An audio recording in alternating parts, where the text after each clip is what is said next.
Imagine a massive truck built in the heart of the Caucasus Mountains that was terrified of heights.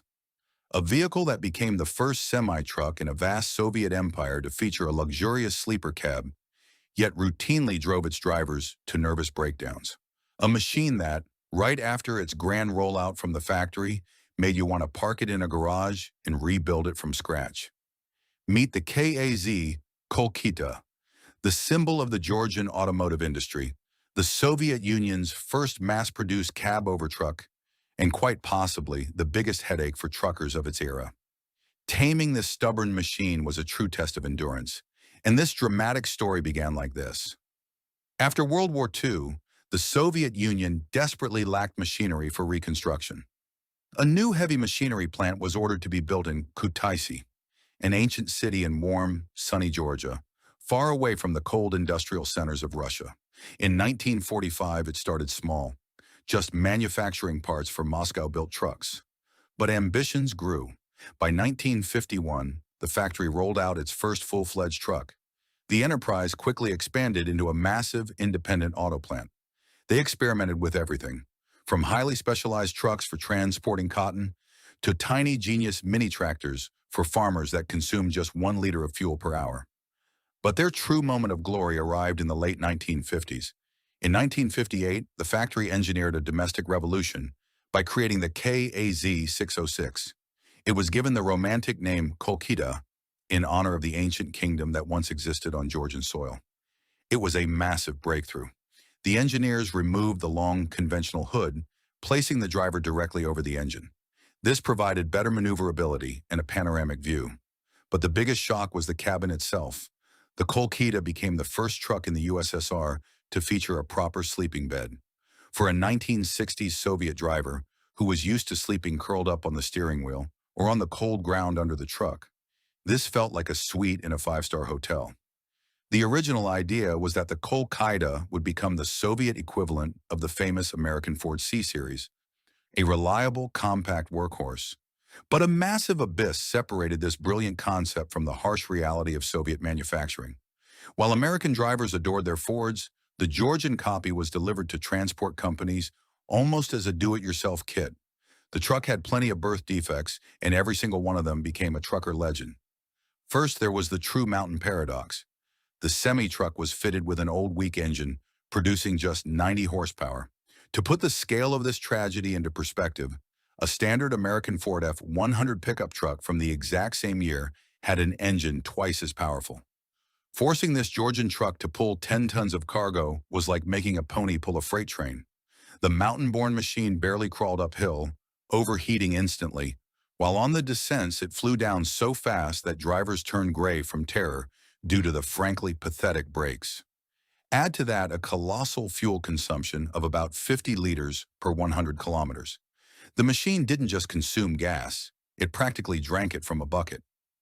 The next trial was comfort, because the access point to the engine was located right inside the cabin, under a massive metal cover. In the summer heat, it radiated so much hot air that the cab turned into a literal sauna with a permanent stench of raw gasoline. To top it all off, power steering simply didn't exist.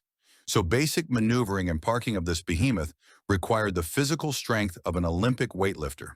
It's no wonder that drivers ironically nicknamed the truck the Aquarium because of its large windows and due to the constant breakdowns on the road.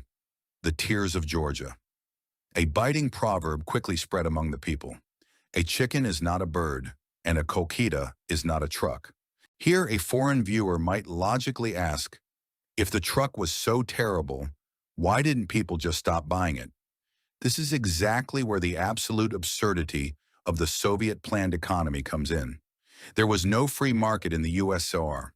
The auto plant didn't have to fight for clients, and transport companies couldn't choose what they drove.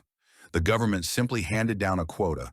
The factory produces 5,000 trucks, and you are obligated to take them.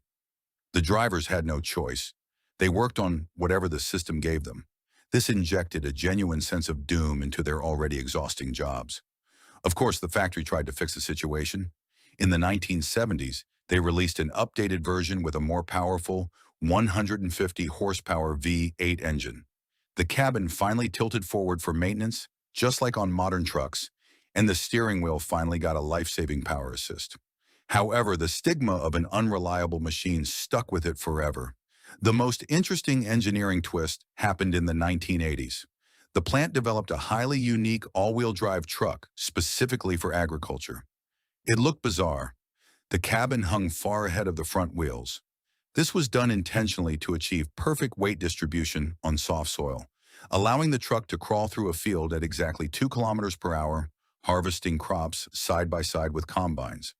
By the late 80s, the auto plant in Kutaisi was experiencing its golden age. The territory was gigantic, and 18,000 workers produced thousands of vehicles. The future looked bright. But in 1991, the Soviet Union collapsed. The centralized economy was obliterated in a single day. The supply of critically important parts from Russia stopped completely, and the sales market simply vanished. The industrial giant began to sink rapidly. Just to survive, the auto plant pivoted to the absurd production of garden wheelbarrows and door locks.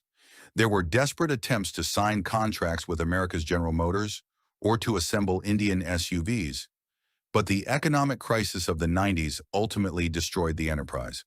Sometime after 2010, all production stopped forever. The equipment was cut up for scrap metal. Today, the colossal territory of the once mighty factory has been swallowed by nature, looking exactly like a set piece from a post-apocalyptic movie. And the only living reminder of Georgia's past industrial might are the rare, rust-eaten Kolkhidas that by some absolute miracle are still working high up in the most remote mountain passes, keeping the spirit of a bygone era alive.